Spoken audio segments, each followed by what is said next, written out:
Chapter 19. Bruenna. They left for the Quicksilver Sea immediately. There was still a few hours of dark before the yellow moon rose above the glimmer void. Slobad rode atop Bosch, and Glisser had taken her normal seat in the crook of the golem's iron arm. They backtracked up into the mountains for a while before turning and heading in a new direction. Glisser could see the glimmer void off to her left through the mountains. "We're going to need some information about the Vidalcan," Glisser said to the goblin. "Do you know anything about the Quicksilver Sea?" Know that humans live on the edge of the sea, huh? Wizards, mostly. Have no need for goblin repairs. So Slobad leave alone. Never go back. "Wizards?" said Glisser. The robed figure was a wizard, but he was a Vidalcan. At least we assume he was, at the very least. He was definitely not human, not with 4 arms. If these humans live near the sea, though, they may know something about the Vidalcan. It's a good place to start. We'll find ourselves a wizard and ask some questions. "How far is the sea?" asked Glisser. Not far. Not on Bosch's shoulders, huh? Be on her in one rotation, maybe less. The next day, Glisser, Slobad, and Bosch emerged from the mountains. Small outcroppings of tubular iron dotted the slope ahead of them, but beyond those lay a flat valley that led to the shores of the sea. Glisser looked up and down the mountain range to her left. The range flattened out to meet with the glimmer void, off near the horizon. The valley and the sea snaked in and out at the edge of the mountains. To her right, she could see that both of the mountains and the sea ended abruptly in a curtain of green haze, just at the limits of her vision. The glimmer void. Glisser searched for signs of habitation. She didn't know if the humans lived in the mountains, in the valley, or on the sea. She hoped they didn't live in the dross. Her gaze kept wandering back to the Quicksilver Sea. It glistened in the light of the moon, seeming almost alive. From her vantage point, in the hills above the valley, she could see its silvery surface swirl and ripple in hypnotizing patterns of blue, red, yellow, and black shadows. The ripples were chaotic. As children, Glisser and Kane would toss small bits of metal in rain barrels to watch the tiny waves build and move across the surface, and break across the edges. The Quicksilver Sea, though, undulated at random, as if something just below the surface, or the sea itself, were alive. Glisser tore her gaze from the sea and concentrated on the valley. As they moved past the last of the iron formations, she saw at the edge of the sea a town of some sort. Shelters had been built in circles around a central structure, much larger than the rest. A series of large planks stuck out from the shore at the edges of the town. In between these planks, Glisser saw transports of some kind that were used to cross the sea. "There," she said, pointing at the human town. "We'll find our answers in that settlement." You think they talk to goblin, elf, and golem? asked Slobad. Never seen an elf this far from the tangle, huh? Nobody ever see a golem before, huh? And goblins and humans never get along, huh? Glisser thought about it. "You may be right," she said. "We won't get any answers if they think it's for the goblins, and Bosch will just scare the flare from them." We capture one? "No, if the humans aren't working with the Vidalcan, we don't want to alienate them. If they are, capturing one might expose us." What we do, huh? Glisser can impersonate a human. Just conceal her ears. And our claws, huh? They scary too. He smiled. Glisser stopped and looked back at her companions. "Are you serious? I've never even seen a human. How can I pretend to be one?" You have a better plan, huh? Wait for hoverbirds to come back and follow them? Glisser considered that for one moment. "No," she said. "Okay, we'll try deception. It might work if I don't stay too long. Just ask some questions and get out. I'll need something to cover my ears. I can't just tie a sword belt around my head." "Leave to me, huh?"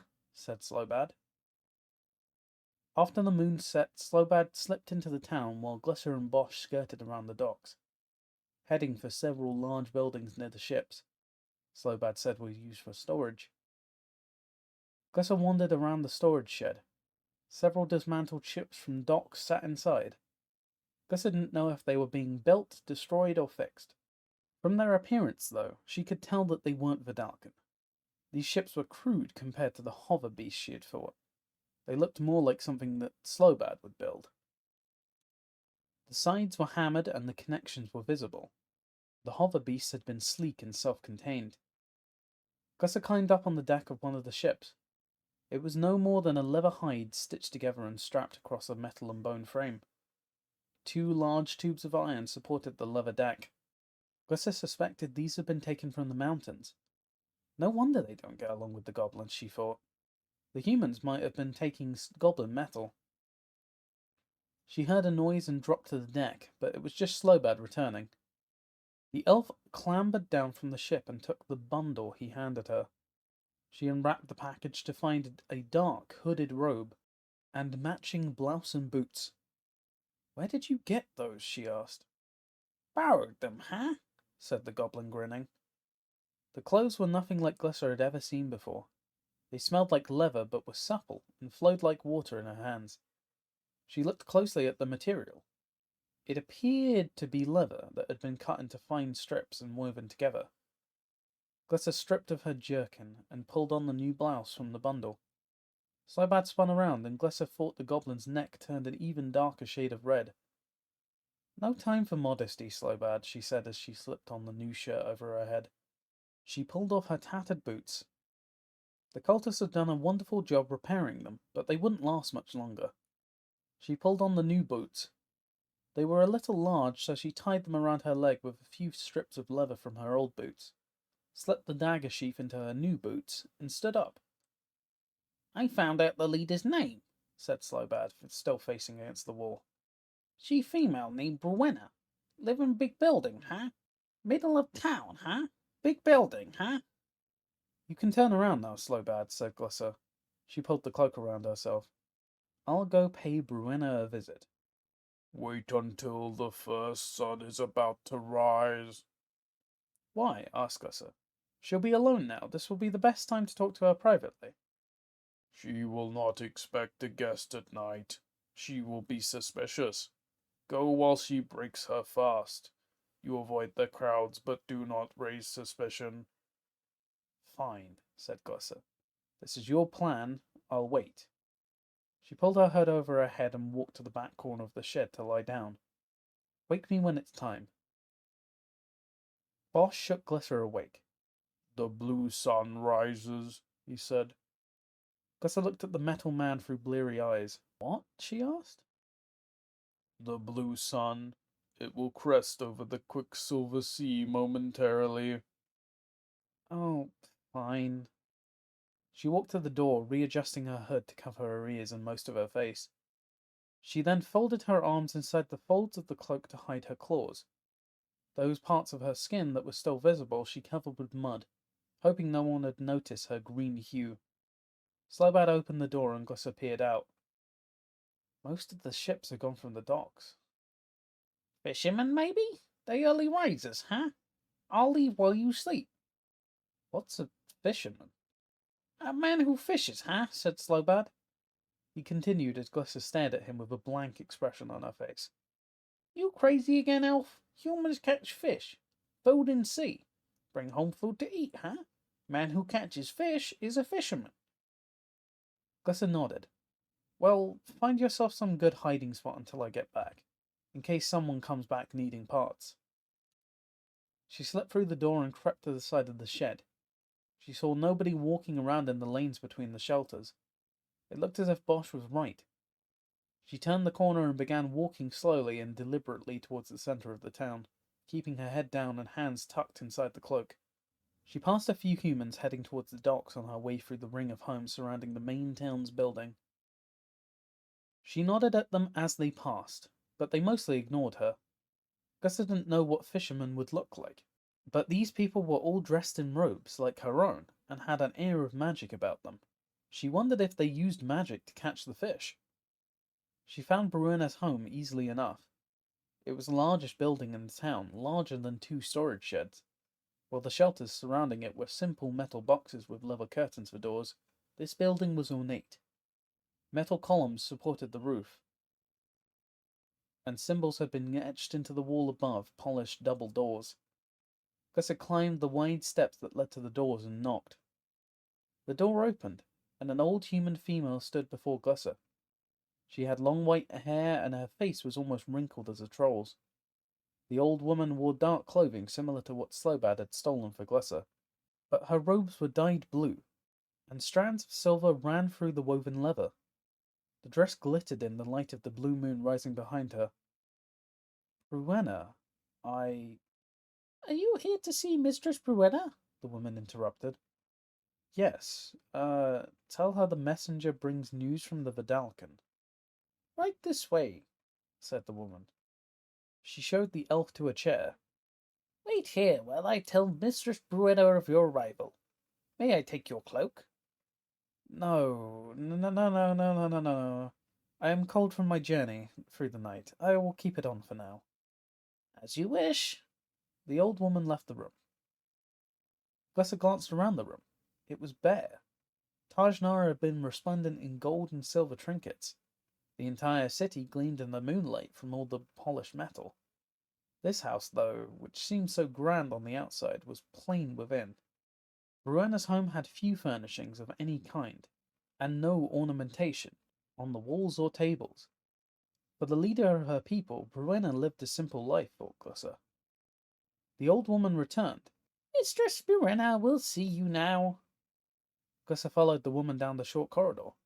They entered another room where a beautiful young woman sat eating, long blonde hair curling around her face. She wore the same blue garment as the older woman, but hers had gold fibers woven through the garment instead of silver. Bruenna was looking through a leather scroll. The table was strewn with piles of scrolls. It looked as if the leader of the humans hardly ever left this room. Yes, what is it? Asked Bruenna without even looking up at Glissa. I bring an important message from the Vidalcan. What do they want now? More wizards? More goblin ore? Well, I don't have any more wizards to send them, and the next shipment of ore isn't due for days. Go tell them that and leave me to my work. They wish for an audience with you, Miss Bruenna. To discuss schedules. Bruenna looked up at Glissa. I've been called before the synod? Yes, said Glissa. I'm here to take you there myself.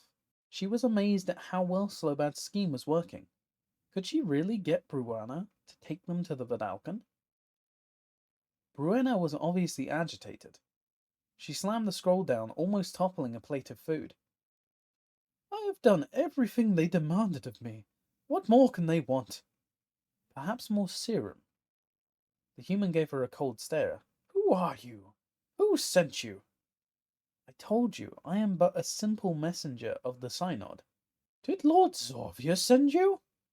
Why, yes, I do believe it was Lord Zarvia himself who dispatched me.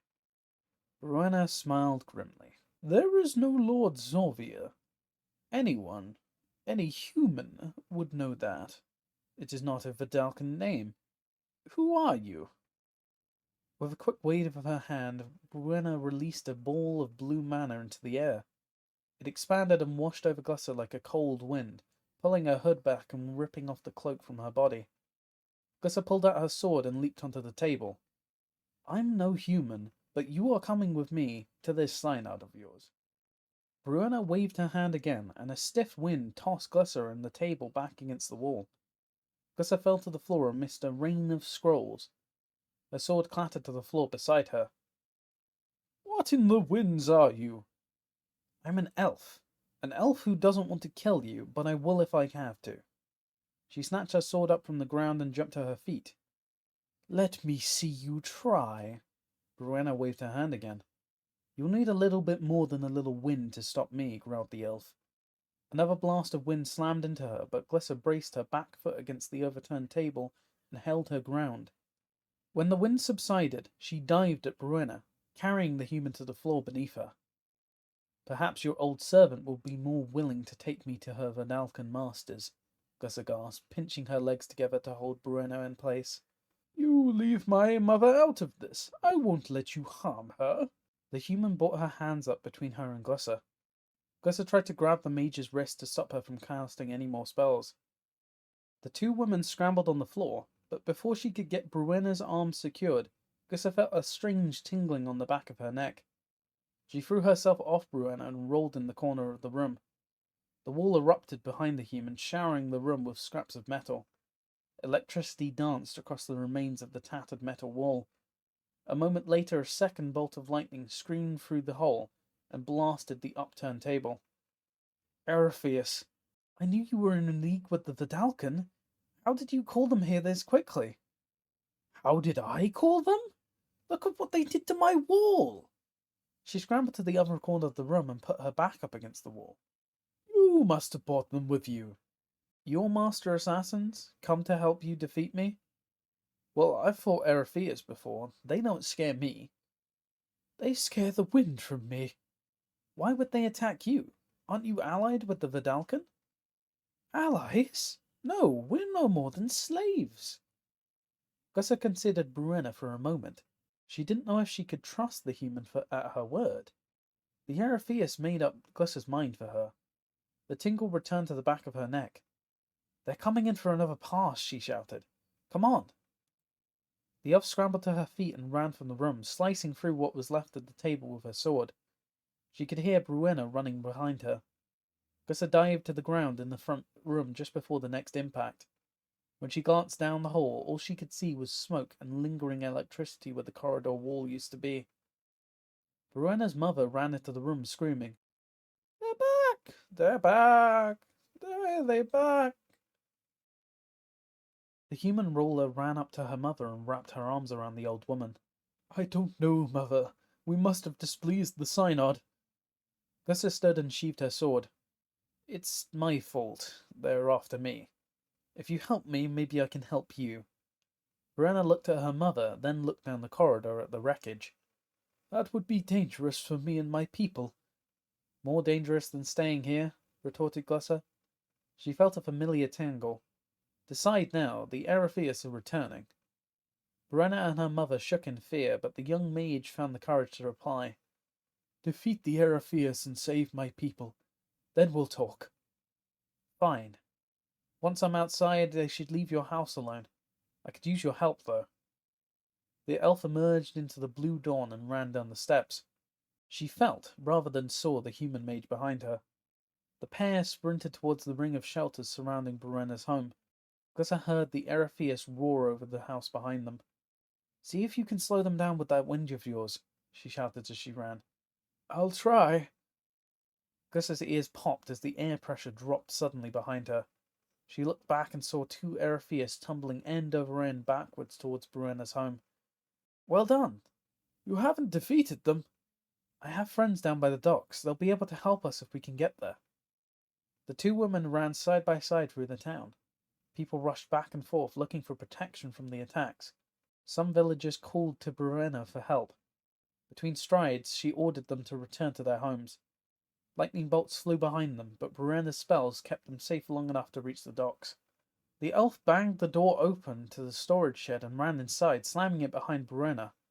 Slobad, Bosch, where are you? We need you now. Nobody was in the shed. One ship was missing. Gussa frantically searched in the shed. I'll go find them. You stay here. Bruenna didn't argue. Gussa opened the door and changed her mind about leaving.